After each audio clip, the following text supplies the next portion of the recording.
Halo semuanya, bismillahirrahmanirrahim. Assalamualaikum warahmatullahi wabarakatuh. Semangat pagi, pagi, pagi, pagi. Yes. Alhamdulillahirrahmanirrahim. Pada kesempatan kali ini kita masih diberikan kesehatan serta kesempatan sehingga bisa melaksanakan kembali pembelajaran pendidikan Pancasila dan kewarganegaraan. Setelah minggu lalu kalian sudah Pak Andi berikan tugas untuk membaca dan juga mengerjakan beberapa soal latihan. Untuk kali ini kita lanjutkan pembelajaran di materi kehidupan berbangsa dalam konsep Negara Kesatuan Republik Indonesia yang ada di halaman 183. Namun sebelum pembelajaran kita lanjutkan, marilah kita sedikit mendoakan dan juga berbelasungkawa terkait dengan kejadian yang ada di Makassar, yaitu terorisme yang ada di Gereja Katedral Makassar. Semoga ini merupakan kejadian terakhir yang ada di Indonesia, terorisme terakhir yang dapat mengancam persatuan dan kesatuan bangsa Indonesia. Semoga korban yang selamat yang ada di rumah sakit itu segera mendapat kesembuhan. Yang pertama yang akan kita bahas adalah konsep NKRI menurut Undang-Undang Dasar Negara Republik Indonesia tahun 1945. Apabila kita berbicara konsep NKRI, Negara Kesatuan Republik Indonesia, kita harus mengacu kepada beberapa pasal yang ada di dalam Undang-Undang Dasar. Di antaranya yang pertama adalah pasal 1 ayat 1 Undang-Undang Dasar Negara Republik Indonesia yang bunyinya negara Indonesia ialah negara kesatuan yang berbentuk republik. Pasal ini tentunya dirumuskan oleh Panitia Persiapan Kemerdekaan Indonesia atau PPKI dan merupakan tekad dari bangsa Indonesia yang menjadi sumpah bagi anak bangsa semenjak tahun 1928. Dan konsep ini pun dalam sidang atau ketetapan Majelis Permusyawaratan Rakyat adalah tidak dapat mengubah konsep negara kesatuan, karena pada dasarnya negara kesatuan merupakan negara yang bentuknya final dan paling baik diterapkan di Indonesia dan sesuai dengan kesepakatan para founding father kita. Selain ada pasal 1 ayat 1 Undang-Undang Dasar 1945, ada juga beberapa pasal lain. Di antaranya adalah pasal 18 ayat 1, ada pasal 18B ayat 2, kemudian pasal 25A, kemudian juga ada pasal 37 ayat 5 Undang-Undang Dasar Negara Republik Indonesia yang secara nyata menyebutkan bahwa negara kita merupakan sebuah negara kesatuan. Selain di dalam undang-undang tersebut, kita juga menggunakan negara kesatuan dicerminkan di dalam pembukaan Undang-Undang Dasar tahun 1945. Nah, itu beberapa konsep NKRI yang ada di dalam Undang-Undang Dasar tahun 1945. Kalau nanti ada yang belum mengerti, bisa langsung tanyakan saja ke Pak Andi.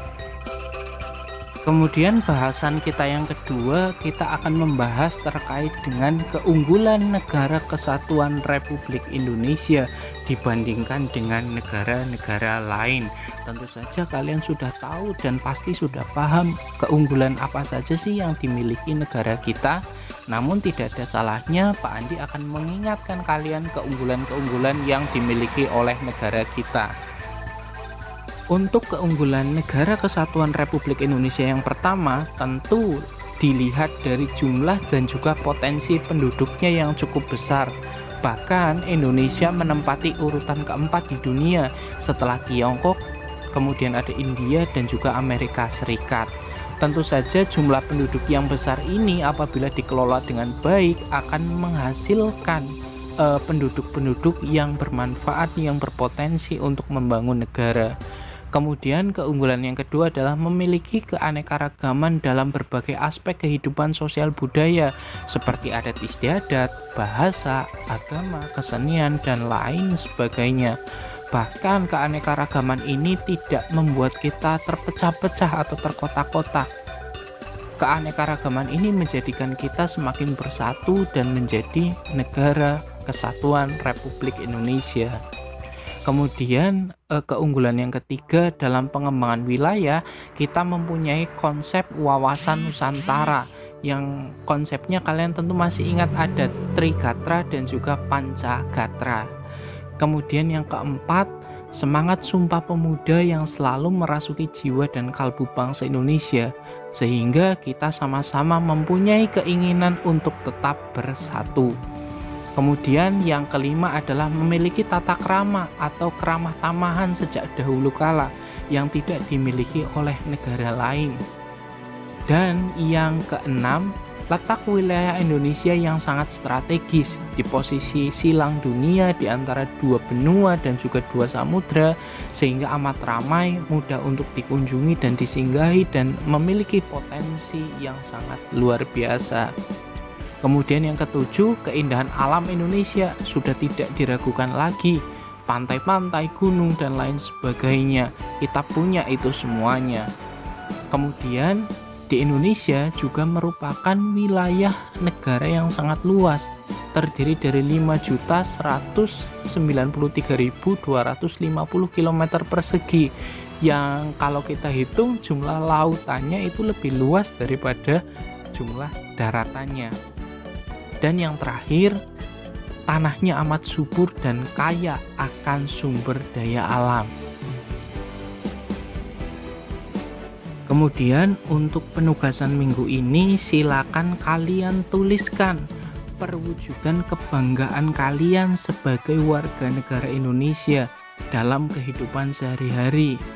Misalkan nih Pak Andi kasih contoh nomor 1. Kita bangga sebagai bangsa Indonesia, perwujudannya adalah semangat mengikuti kegiatan upacara bendera atau hari-hari besar. Itu merupakan suatu perwujudan kebanggaan kita. Atau masih banyak contoh-contoh yang ada dan bisa kalian tulis. Untuk penugasan bisa dikirimkan melalui Google Classroom, dan yang tidak memiliki kuota silakan bisa dikirimkan melalui WA pribadi kepada Pak Andi. Ya, itu pembelajaran yang dapat saya sampaikan. Semoga bermanfaat dan kita ketemu lagi di minggu yang akan datang. Terima kasih, tetap semangat. Billahi taufik wal hidayah. Wassalamualaikum warahmatullahi wabarakatuh.